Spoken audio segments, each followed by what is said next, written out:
దయతో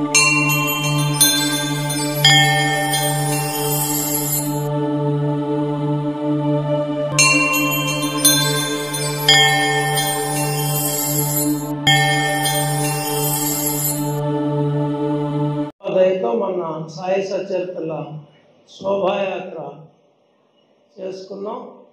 సాయి సచరిత్ర ఎంత పరమ పవిత్రమైందో మనం అందరికీ సాధ్యమైనంత వరకు నెల్లూరు నగర పురవీధుల్లో అందరికీ మా గురువు యొక్క గ్రంథం ఇది, మా గురువు యొక్క గ్రంథం అని అందరికీ చూపించి వచ్చాం వెళ్ళి. ఇప్పుడు మీరు కూడా ఆ సాయి సచరిత్ర పదం పలికారు, కొంత పుణ్యం సంపాదించుకున్నారు. సాయిరాం. మరొక మహత్తరమైన కార్యక్రమం ఉన్నది, గొలగమూడి పాదయాత్ర. ఈరోజు గ్రూప్లో కూడా గొలగమూడి పుణ్యక్షేత్రం విశిష్టత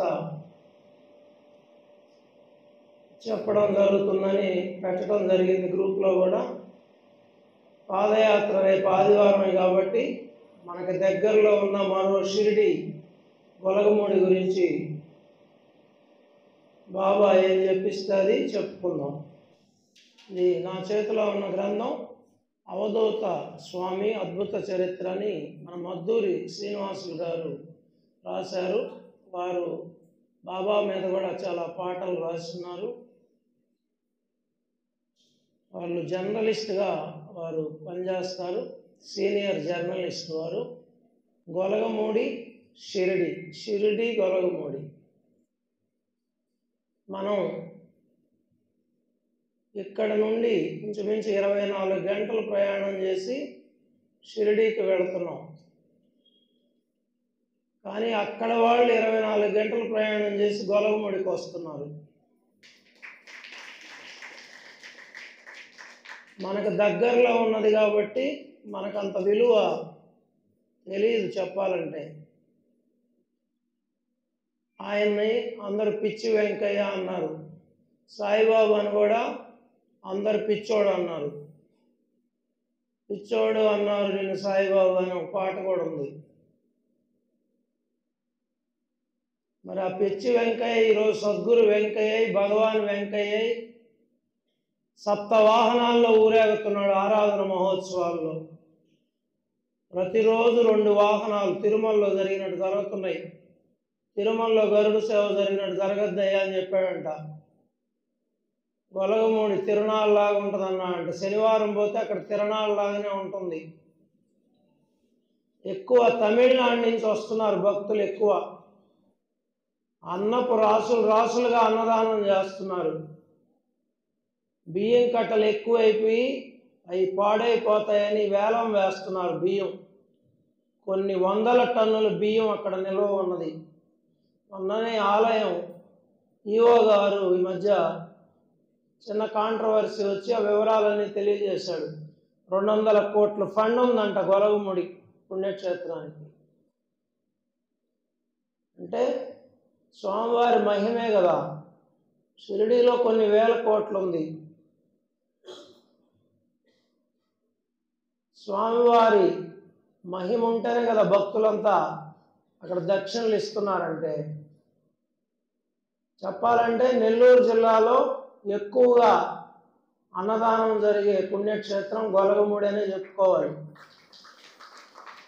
అదే ఆయన చెప్పింది, ఆకలై కొంగుబట్టే వారికి అన్నం పెట్టాలయ్యా, ఆపదలో ఉన్న వారిని ఆదుకోవాలయ్యా. అన్నదానం అన్నారు. బాబా స్వయంగా వండి పెట్టాడు ద్వారకామాయిలో. ఈయన తులసవ్వ అని ఆమె భక్తురాలు ఉంటే ఆమె నిరంతరం వండి పెట్టేదంట వచ్చిన భక్తులకు అందరికీ అన్నప్రసాదాలు.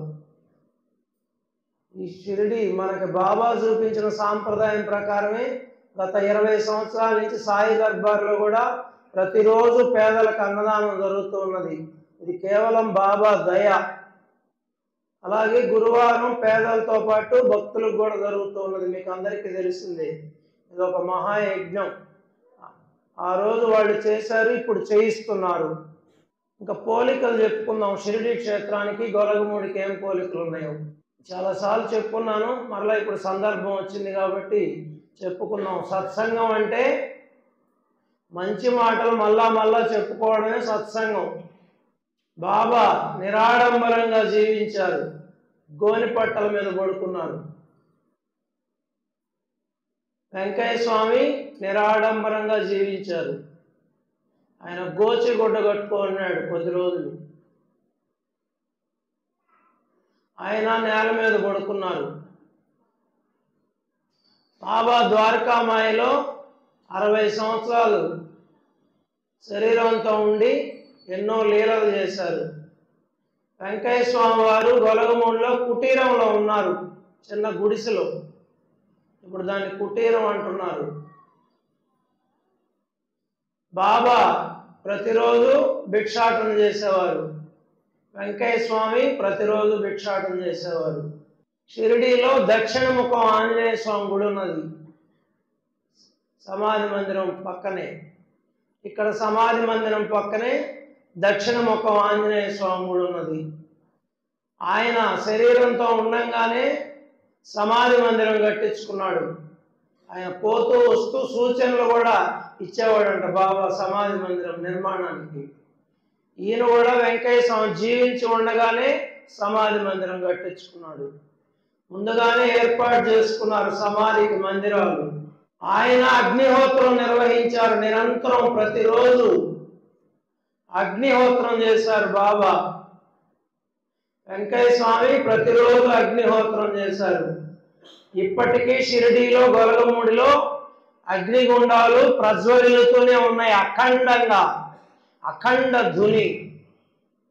అగ్నిగుండాలు 1,000,000 లింగాల పూజ కదయ్యా అన్నాడు ఆయన వెంకయ్య స్వామి. బాబాని ధుని ఎందుకని అడిగితే అందరి పాపాలు దహించేదానికి అన్నాడు, నా భక్తుల పాపాలు దహించేదానికి అన్నాడు. ధుని అంత పవిత్రమైనది అగ్ని. మనం ఏదైనా చిన్న ఇంట్లో లౌకిక కార్యక్రమం, ఏదైనా వ్రతమో ఏదో పూజ పెట్టుకుంటే చిన్న హోమం చేస్తేనే ఆ ఇంట్లో ఉన్న అరిష్టాలన్నీ పోయినాయి, ఆ దుష్టగ్రహాలన్నీ వెళ్ళిపోయినాయి అని చెప్తారు చిన్న హోమం చేసుకుంటేనే. మరి 24 గంటలు వెలిగే ధుని కొన్ని సంవత్సరాలుగా షిరిడీలో గొలగమూడిలో సాయి దర్బార్లో నిరంతరాయంగా వెలుగుతూ ఉన్నాయి ధునులు. మరి ఇవెంత పవిత్రమైనవి. దాంట్లో ఒక టెంకాయి, నవధాన్యాలు, ఆవు పిడకలు, నెయ్యి అవి వేసుకుంటే మన కర్మలన్నీ నశించవా? దుష్కర్మల్ని దగ్ధం చేస్తా అన్నాడు బాబా తన ధునిలో. వారానికి ఒక టెంకాయి, నవధాన్యాలు వేసుకోండి, మీ శక్తి కొంది ఎదురు షాపులోనే దొరుకుతాయి. షిరిడీ నుంచి వచ్చి ఆయన అగ్నితో ప్రారంభమైంది మన సాయి దర్బార్ ధునికి. షిరిడీ నుంచి అగ్ని తీసుకురావటం జరిగింది బస్సులో, చాలాసార్లు చెప్పుకున్నాం. ఆయన బాబా కూడా చెప్పాడు కదా అన్నదానం గురించి. అన్నం పరబ్రహ్మ స్వరూపం. ఎవరైతే పేదలకు అన్నదానం చేస్తారో వారు నాకు ఇష్టలు. ఎన్ని దానాలు చేసినా అన్నదానం చేయకపోతే దానికి పవిత్రత రాదు, నిండుతనం రాదు, పరిపూర్ణత రాదు అని చెప్పాడు బాబా కూడా. ఒక అధ్యాయమే ఉన్నది బాబా వంట పాత్ర అని అన్నదానం గురించి. అలాగే 1000 గొర్రెల్లో మన గొర్రె ఉన్నా పట్టుకొని లాక్కు రావచ్చయ్యా అన్నాడు వెంకయ్య స్వామి. బాబా ఏం చెప్పాడు, నా భక్తులు శబ్ద సముద్రాల అవతలన్నా పిచ్చుక్కాలికి దారం కట్టి లాగినట్టు లాగుతా అన్నాడు. ఎవరు గొర్రెలమే? మనమే వాళ్ళ గొర్రెలమైతే అంతకంటే ఏముందా? యెహోవా నేను గొర్రెలు కాపర్ని అన్నాడు యేసుక్రీస్తు. మనకే వాళ్ళు కాపర్లు, అంతకంటే కాపర్ని సంపాదిస్తామా? అనుక్షణం కాపరి అంటే అనుక్షణం గమనించేవాడు, మామూలుగా కాదు, జాగరూకతతో, జాగ్రత్తతో అందరినీ ఆయన గమనిస్తే, ఆయన దృష్టి పెడితే మనకి ఇంకేం కావాలా? ఏది కావాలంటే అది అయిపోద్ది. దృష్టి పడేటట్లు చేసుకోవటమే సాధన.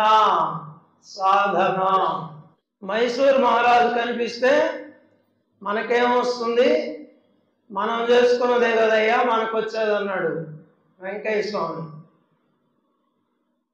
ఈయన మహారాణి రత్నాల బిందెత్తుకొస్తే పోన్ తరిగి కొట్టాడు. నీ రత్నాలు మాకు పడలేదు, ఇదే రత్నం అదే అన్నాడు ఆయన హృదయాన్ని చూపించి బాబా.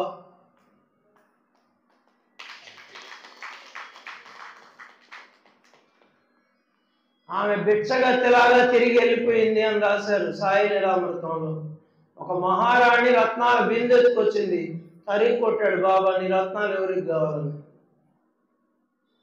భిక్షగత్తెలాగా తిరిగి వెళ్ళిపోయింది. మరి భిక్షగాళ్ళని బ్రహ్మాండంగా చూశాడు.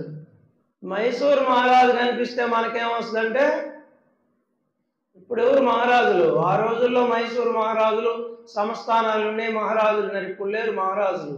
ఇప్పుడు మహారాజులంతా ప్రధానమంత్రి, ముఖ్యమంత్రి, మంత్రులు, ఎమ్మెల్యేలు, ఎంపీలు. ఎవరన్నా ముఖ్యమంత్రి వచ్చున్నాడు, మంత్రి వచ్చున్నాడు, ఎమ్మెల్యే వచ్చున్నాడు అంటే పరిగిస్తాం.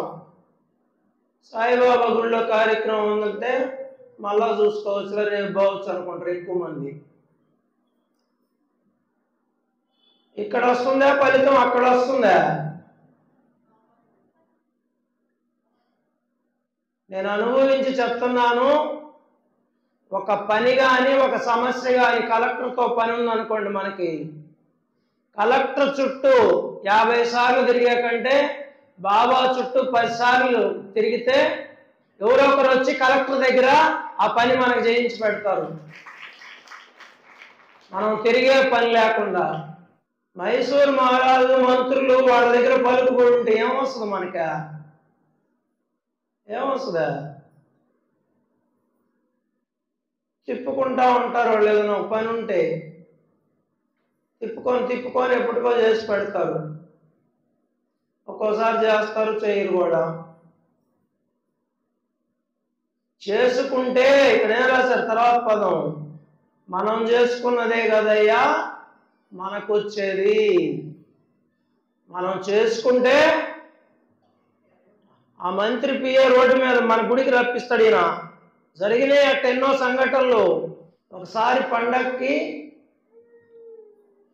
ఈ హెల్త్ డిపార్ట్మెంట్, అదే శానిటరీ వాళ్ళు, మనకి ప్రతి పండక్కి అప్పట్లో ఏడంతా చెట్లు పొట్లు అన్నీ ఉండేటి, ఎంత లేవు బిల్డింగ్లు అవన్నీ. ప్రతి పండక్కి అంతా క్లీన్ చేసేవాళ్ళు. వాళ్ళు వచ్చి ఆ ముగ్గు సున్నం వేసేవాళ్ళు. ఒక పండక్కి ఎవరు దొరకలేదు, అసలు ఫోన్లు ఎత్తట్లేదు, దొరకట్లేదు. ఎట్లా రేపు శ్రీరామనవమి ఏం చేయాలి? బాబాకే చెప్పుకున్నా. అంతా గందరగోళంగా ఉన్నాయా రోడ్లు? రేపు కొన్ని వేల మంది భక్తులు నిన్ను దర్శించేదానికి వస్తారు. పరిశుభ్రత కదా, పరిశుభ్రత కూడా అవసరం. మందిరం అయినా మందిర పరిసరాలు కూడా పరిశుభ్రంగా ఉండాలి.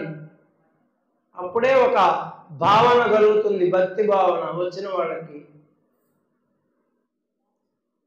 అభిషేకానికి వచ్చినా నేను పీఠం దిగి ఆరతిస్తున్నా. ఒక ఇద్దరు లోపలికి వచ్చారు, ఆరతి తీసుకున్నారు, తీర్థం తీసుకున్నారు. మామూలుగా అడిగా, ఎక్కడ సాయి మీరు ఉండేదని. కొత్త వాళ్ళు. నేను జిల్లాకి హెల్త్ ఆఫీసర్, నేను ఊరికే ఇక్కడ చెకింగ్ చేయడానికి వచ్చి ఇటు వచ్చాం, వాకింగ్ లాగా ఇటు వచ్చాం, చూస్తా అన్నారు. జిల్లాకి హెల్త్ ఆఫీసర్ ఆయన.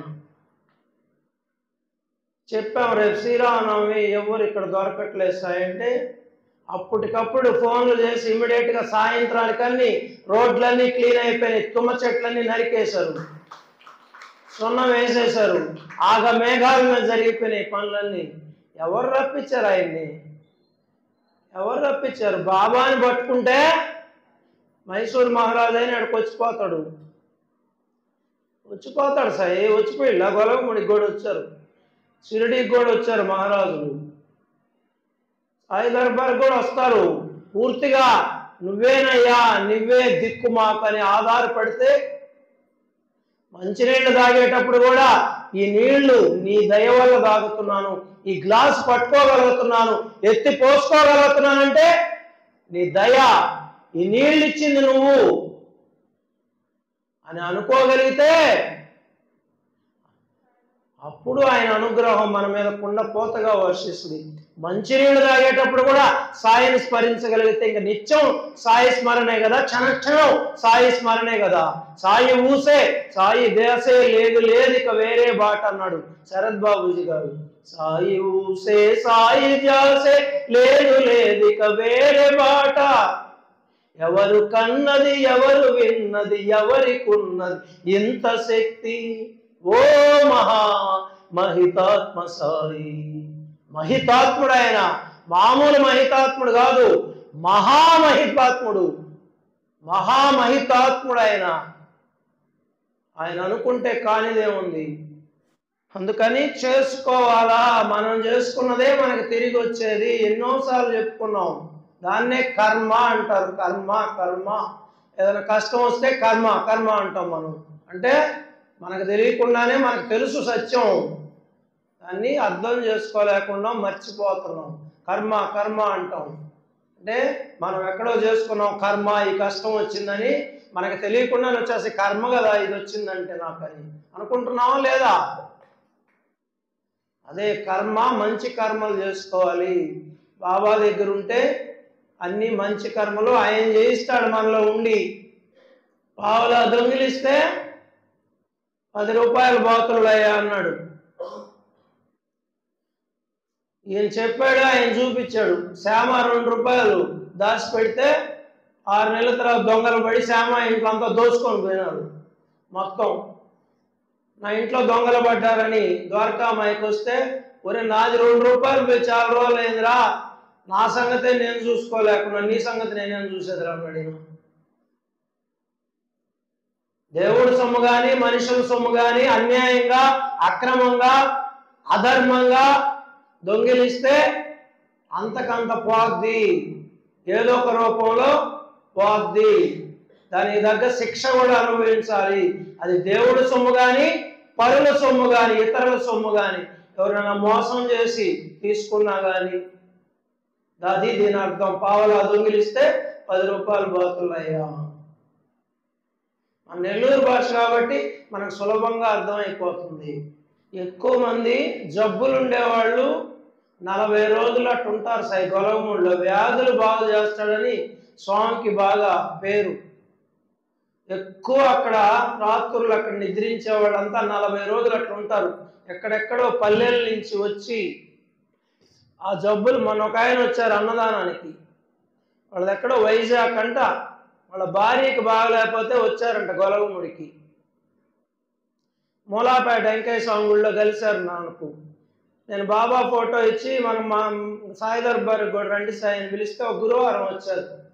వాళ్ళు చెప్తున్నారు, భార్యకి బాగలేకపోతే వచ్చాము, 40 రోజులు అనుకొని వచ్చాము, ఇంక ఇక్కడే ఉండిపోవాలనిపిస్తుంది, గొలవముడిలోని ఇల్లు తీసుకొని ఇక్కడే సెటిల్ అయిపోతాం అని చెప్పారు.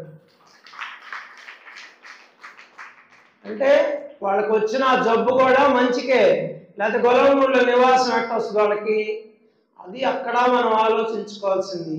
కష్టం కూడా భగవంతుడి సమీపానికి, మనల్ని బాబా సమీపానికి, దేవుడి సమీపానికి తీసుకొస్తుంది. కష్టం లేకపోతే వస్తాం మనమేం సామాన్యమే, కాలు రేగరేమో. ఆశ పోతే అంతా పోతులయ్యా. ఆశ అంటే కోరికలే కదా, డిజైర్స్. ఆశ వల్లే కదా, ఒక కోరిక వల్ల కష్టాలు వస్తాయి. ఇప్పుడు భగవంతుడు ఒక 10 లక్షలు ఇచ్చాడు అనుకో, ఎవరు తృప్తి పడరు. ఇంకో 10 లక్షలు అప్పు చేసి ఇంకేదైనా ఇంకొక వ్యాపారం పెడతారు, దాంట్లో నష్టం వస్తుంది. అప్పుడు స్టార్ట్ అవుతాయి బాధలు. ఈ 10 లక్షలు వచ్చాయని తృప్తి పడి అదేదన్నా కొంచెం జాగ్రత్త చేసుకుంటే ఇంకా వాడికి ఏం హాయి ఉంటాడు. ఎవరు ఉండలేరు, మానవ నైజం అదే కదా. ఉన్నదానితో అసంతృప్తి, లేని దాని కోసం తపన, ఇదే మానవ జీవిత సారాంశం అని భరద్వాజ మాస్టర్ గారు రాశారు సాయి లీలామృతంలో.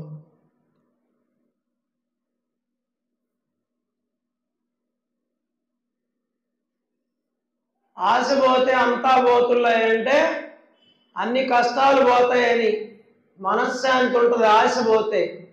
అదే దురాశ దుఃఖానికి చేటు అని చెప్పారు పెద్దలు.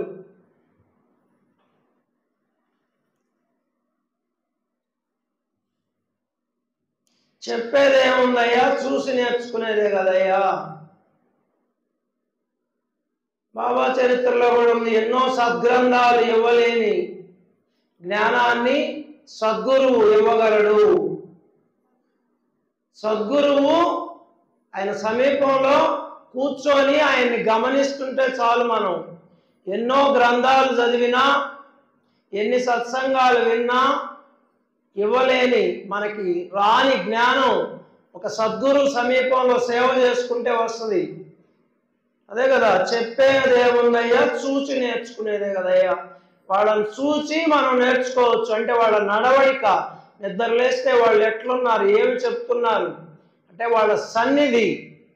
ఆ సన్నిధి దొరకనప్పుడు ఈ సద్గ్రంథాలే ఆ మహాత్ముల సన్నిధితో సమానం, ఆ దేవుళ్ళ సన్నిధితో సమానం అని చెప్పారు.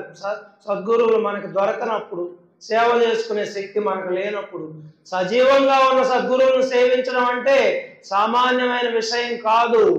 మనం అస్సలు అట్లా ఫ్లాప్ అయిపోతాం. అసలు సాయిబాబా విగ్రహ రూపంలో, పట్టణ రూపంలో ఉన్నాడు కాబట్టి సరిపోతున్నాయి మనం చేసే పనులు. అదే ఒక సజీవమైన సద్గురువు దగ్గర ఉంటే తాట తీస్తారు, ఉతికి ఆరేస్తారు. తట్టుకోవడం చాలా కష్టం. చదవండి కావాలంటే భక్తుల చరిత్రలు. టిబెట్ మిలారపే జీవిత చరిత్ర ఒకసారి చూడండి. భరద్వాజ మాస్టర్ గారు రాశారు. వాళ్ళ గురువు పిండాడు. ఎందుకంటే అతనికి అన్ని కర్మలు ఉన్నాయి. ఆయన మీద కక్ష కాదు, ప్రేమే. అది శిక్ష కాదు, శిక్షణ. పిండాడు వాళ్ళ గురువు. ఎందుకంటే చాలా చెడు కర్మలు ఉన్నాయి ఆయనకి. ఆ చెడు కర్మలన్నీ క్షాళన కావాలా, క్షయం కావాలంటే అవన్నీ పరీక్షలు పెట్టాలి శిష్యుడికి. అది గురువులు చేసేది. మనలో ఉండే మురికిని వదలగొట్టి శుభ్రపరుస్తారు. అదే కదా బాబా రూపాయలు 2 రూపాయల బిళ్ళలు పెట్టుకొని సాదేవాడు. అంటే ఇది నానాది, ఇది కాకాది, ఇది మహల్సాది, ఇది శ్యామాది అని చెప్పాడంట. రుద్దేవాడంట. ఏం రుద్దుతారా? మనలో ఉండే దుర్గుణాలను, దుష్ట సంస్కారాల్ని రుద్ది రుద్ది రుద్ది రుద్ది రుద్ది పవిత్రం చేస్తారు. పవిత్రం చేసి వాళ్ళ కార్యాలు వాళ్ళలో ఉండి జరిపించుకుంటారు. ఇదంతా సద్గురువు యొక్క శక్తి సామర్థ్యాలు, అనంత శక్తి సామర్థ్యాలు. సన్యాసులు ధర్మంగా ఉండడంలో గొప్పేముందయ్యా? సంసారంలో ధర్మంగా ఉండడమే గొప్ప. అదే కదా, అన్నీ వదిలేసిన సన్యాసులకి ఏముంది? ఎటు ధర్మంగా ఉంటారు. వాళ్ళు కోరికలు ఏమి ఉండవు కదా. మన గృహస్థులకే కదా కోరికలు, కుటుంబ సమస్యలు, సంసారం, పిల్లకాయలు. సంసారంలో ఉండేవాడు ధర్మంగా ఉండడమే గొప్ప అని చెప్పాడు స్వామివారు. ఎన్నో ప్రలోభాలు ఉంటాయి, ఎన్నో సమస్యలు ఉంటాయి, ఎన్నో కోరికలు ఉంటాయి. ఇవన్నిటిని ఇంద్రియ నిగ్రహం కావాలి. ఇవన్నీ నియంత్రించుకొని సంసారంలో ఉండేవాడు ధర్మంగా ఉండడం గొప్ప. అదే నారదుల వారి కథ ఒకటి ఉంది. నారదుల వారు కూడా అడుగుతారు, నేను గొప్ప భక్తుడిని కదా అని. ఆయన సన్యాసి కదా, ఆయనకేముంది జంజాటమా? అవును, ఆయనకు ఒక సంసారాన్ని సృష్టిస్తారు భగవంతుడు. హరి మాయ సృష్టిస్తారు. సంసారాన్ని సృష్టిస్తే ఇంకా ఆయన భార్య, పిల్లకాయలు ఈ సంసారంలో పడి నారాయణ నారాయణ అనేదే మర్చిపోతారు. అప్పుడు నారదుల వారి తర్వాత ఆ మాయని తీసేసి నారదుని అడుగుతాడు, ఏమరా ఎన్నిసార్లు అన్నావురా నారాయణ అని సంసారంలో ఉండి. అందుకే సంసారంలో ఉండి భగవన్నామస్మరణ చేసేవాళ్ళు, భగవంతుని చెంత ఉండేవాళ్ళు, ధర్మంగా ఉండేవాళ్ళు గొప్ప అని స్వామివారు చెప్పారు. సాయిరామ్. తర్వాత పాదయాత్ర గురించి చెప్పుకుందాం. నెల్లూరు జిల్లాలో బాబా దయతో సాయి దర్బార్కి కొన్ని వరాలు ఇచ్చాడు బాబా. గొలగముడి పాదయాత్ర నెల్లూరు జిల్లాలో మొదటిసారి జరిగింది అద్దాల సాయిబాబు గురించే. పెంచలకోన పాదయాత్ర జరిగింది కూడా నెల్లూరు జిల్లాలో మొదటిసారి అద్దాల సాయిబాబు గురించే. అప్పట్లో వరుసగా 3 సంవత్సరాలు చేసుకోవటం జరిగింది. తర్వాత వివిధ కారణాల వల్ల మధ్యలో చేసుకోలేకపోయాం. మరలా పోయిన సంవత్సరం, అంతకుముందు సంవత్సరం కూడా వెళ్ళామా? పోయిన సంవత్సరం సార్ పాదయాత్ర, అంతకుముందు సంవత్సరం కూడా. మళ్ళీ ఈ మాలాధారణలో ఇది 3వసారి. అంటే అంతకుముందు 3 సార్లు, ఇప్పుడు 6వసారి ఇది గొలగముడి పాదయాత్ర. ఇప్పుడు విన్నాం మనం, ఎన్నో విశిష్టతలు ఉన్నాయి, స్వామివారి లీలలు ఎన్నో ఉన్నాయి. మన దగ్గరలో ఒక సజీవ మూర్తి సమాధి, సజీవ సమాధి, జీవ సమాధులే ఇవి. వాళ్ళు అనుకుంటే వదిలేస్తారు అంతే దేహాన్ని. సమాధి దగ్గరలో మన షిరిడీలో మన భాగ్యం తాకనిస్తున్నారు, ఇక్కడ తాకనివ్వరు సమాధి. దూరం నుంచి దర్శనం చేసుకొని నమస్కారం చేసుకోవాల్సిందే. ఆదివారం రోజు ఉదయం 6 గంటలకి అందరం బయలుదేరుతాం. ఇప్పుడే చెప్తున్నా, బాబా వెంకయ్య స్వామి వర్షం ఆపుతారు, వర్షాన్ని దిగులు పడబాకండి, వచ్చేయండి అందరూ. ఒకవేళ ఆపలేదు, మనకి పరీక్ష పెట్టాడు అనుకుందాం, వర్షంలో తడస్తాయని పోతాం అంతే. యాత్ర మాత్రం ఆగేది లేదు, తుఫాన్ వచ్చినా వెళ్ళడమే. ఎవరో రాండి గట్టి భక్తులు, వర్షానికి తడుస్తూ వెళితే ఇంకా మంచిది. తిరుమల పాదయాత్ర చేసినప్పుడు వర్షం పడింది మాకు, హాయిగా శంకరానాథ శరీర డ్యాన్స్ వేసుకుంటూ పోయాము. ఆ పాట గుర్తొచ్చింది, శంకరాభరణంలో ఆయన తడస్తా బాడి, తడుస్తున్నాం, అనుగ్రహ వర్షం పడతా ఉంది పైన, ఇంకా ఆనందంగా ఉండింది డ్యాన్స్ వేస్తా. శంకరా నాద శరీర పరా వేద విహార జీవేశ్వర. మెరిసే ఉరుములు మెరిసే మెరుపులు సిరిసిరి మువ్వలు కాబోలు. సిరిసిరి మువ్వలు అనుకున్నాం, వర్షపు చుక్కల్ని పడుతుంటే పైన. వచ్చింది వాన, ఎండ వచ్చింది, వాన వచ్చింది, అన్నీ వచ్చాయి. పరీక్షలు ఊరికనే వస్తుందా? అన్ని పరీక్షలు పెడతారమ్మా, నెగ్గాల. పరీక్షలో నెగ్గితే కదా ఆయన హృదయంలో చోటిస్తాడా? ఊరికే వస్తుందా? వర్షం వస్తే భయపడిపోయేది, ఎండ వస్తే భయపడిపోయేది, 4 అడుగులు వేయాలంటే భయపడిపోయేది. పిల్లకాయలేమో కలెక్టర్ కావాలా, ఇంజనీర్ కావాలా, డాక్టర్ కావాలా, యాక్టర్ కావాలా, కోటేశ్వర సంబంధాలు కావాలా, అమెరికా పోవాలా, ఊరికనే వచ్చేయాలా. మనం మాత్రం ఊరు కట్టొచ్చి ఆరతి తీసుకొని టెంకాయ కొట్టేసి వెళ్ళిపోవాలా? వస్తుందా ఊరికే? లెక్కలన్నీ కరెక్ట్గా ఉంటాయి వాళ్ళ దగ్గర. వెంకయ్య స్వామి వేలు ముద్రలు వేసేవాడు, బాబా ఏం చేసేవాడు? ఊది బొట్టు పెట్టేవాడు ప్రతి ఒక్కరికి. ఆయన వేలు ముద్రలు వేస్తే ఈయన ఊది బొట్టు పెట్టాడు, ఊది ఇచ్చాడు అందరికీ. ఆయన కూడా లెక్కలు చెప్పేవాడంట, మణుగులు పడగలని. వెంకయ్య స్వామి మన లెక్కలు. ఇంకొకటి ఏం తెలుసా, చాలా మందికి డేట్లు ఇచ్చాడంట వెంకయ్య స్వామి, ఫలానా రోజు నువ్వు మరణిస్తావని. కరెక్ట్గా అదే డేట్ వాళ్ళు రాసి పెట్టుంటే అదే డేట్ చనిపోయారంట సాయి ఎంతో మంది భక్తులు. మన సాయి సచరిత్ర శోభాయాత్ర కూడా ఆపాడు కదా వర్షం, ఆపుతాడు. దేనికైనా సిద్ధంగా ఉండాలి భక్తుడు. పేర్లు ఇవ్వండి, ఇప్పుడు పేర్లు తీసుకుంటారు, అక్కడ బుక్ పెట్టున్నారు, భయపడి బాబాకండి అంటే భక్తి ఎట్లా ఉండాలో చెప్పాను నేను. వర్షం ఆపుతారు ఖచ్చితంగా, భయపడబాకండి. మళ్ళా పోయమ్మ వర్షం వస్తే పేరు ఇస్తే ఇదే కదా సందేహం. సంశయాస్పదుడు ఏమీ సాధించలేడు, సందేహాలు ఉండేవాడు ఏమీ సాధించలేడు. ముందుకు 2 అడుగులు, వెనక్కి 4 అడుగులు వేస్తాడు. వాడు ఏది సాధించలేడు జీవితంలో. సందేహాలు ఉండేవాడు వాడు దేనికి పనికిరాడు, దద్దమ్మ. అందుకని గురువు మీద నమ్మకం పెట్టుకోండి. అందులో 2 గురువులు ఉన్నారు ఇప్పుడు. ఒక ఆయన సమర్థ సద్గురు సామ్రాట్, మన సద్గురు మహారాజ్ వెంకయ్య స్వామి. వాళ్ళిద్దరు ఆపుతారు వర్షం. పేర్లు ఇవ్వండి అందరూ. నిన్న పేర్లు ఇచ్చిన వాళ్ళు చేతులు ఎత్తండి సాయి, అన్నప్రసాదాలయంలో.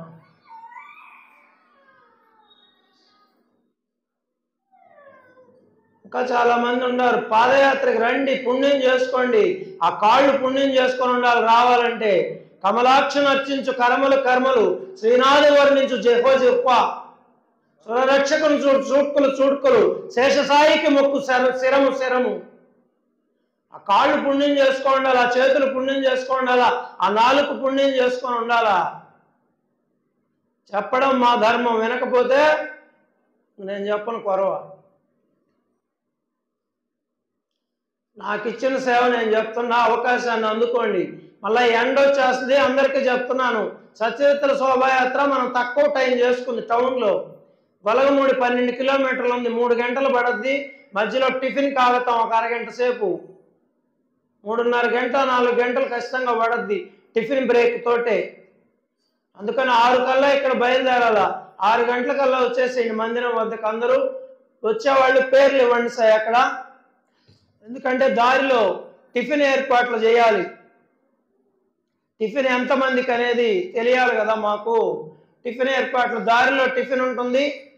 మధ్యాహ్నం భోజనం అక్కడ స్వామివారి భోజనం తిని రిటర్న్ మేమేం బస్సులు ఆటోలు పెట్టడం ముందుగానే చెప్తుండా, బోలెడు ఉంటాయి ఆటోలు బస్సులు, మాట్లాడుకొని రిటర్న్ వచ్చేసేయండి, దగ్గరే కదా, అందరికీ తెలిసిందే కదా గొలగముడి. రిటర్న్ ఎవరి పాటికి వాళ్ళు వచ్చేసేయండి. ఇంకెవరైనా నడవలేని వాళ్ళు ఉంటే నడిస్తే మంచిది సాయి, చేసుకుంటే పుణ్యం. నడవలేని వాళ్ళు ఉంటే ఎవరైనా ఆటోలు పెట్టుకొని రండి, సామూహిక దర్శనం దారంతా సాయినామ సంకీర్తన, ఓం నారాయణ ఆదినారాయణ పాటలు, ఇంకా డ్యాన్సులు గిన్సులు ఉంటాయి ఆడ. వ్యాన్ వదిలిపెట్టి పోవాకండి ఎవరు నడిచేవాళ్ళు, దగ్గరగానే ఉండండి, నడిచినట్టుండదా నామం వెంట నృత్యాలు చేస్తూ ఉంటే దారంతా డ్యాన్సులే నృత్యాలు. రండి, కోలాహలంగా ఉంటుంది. గొలగముడి పుణ్యక్షేత్రాన్ని దర్శిద్దాం, తరిద్దాం. మీ తోటి వారికి కూడా తెలియజేయండి, తరించండి, తరింపజేయండి. రండి అందరికీ గొలగముడి పుణ్యక్షేత్రానికి అందరికీ ఆహ్వానం, ఆహ్వానం, ఆహ్వానం. రండి, తరించండి. సాయిరాం, సాయిరాం, సాయిరాం. ఈ సచ్చిదానంద సద్గురు సాయినాథ్ మహారాజుకి జై. ఈ సాయి దర్బార్ మహారాజుకి జై. సార్ జై జై ధ్వాన చేయండి. సాయి సచ్చరిత్రకి, సాయి సచ్చరిత్రకు, ఈ సాయి సచ్చరిత్రకు, ఈ సాయి సచ్చరిత్రకు. भगवान वेंकटेश्वर महाराज की, सद्गुरु वेंकटेश्वर महाराज की।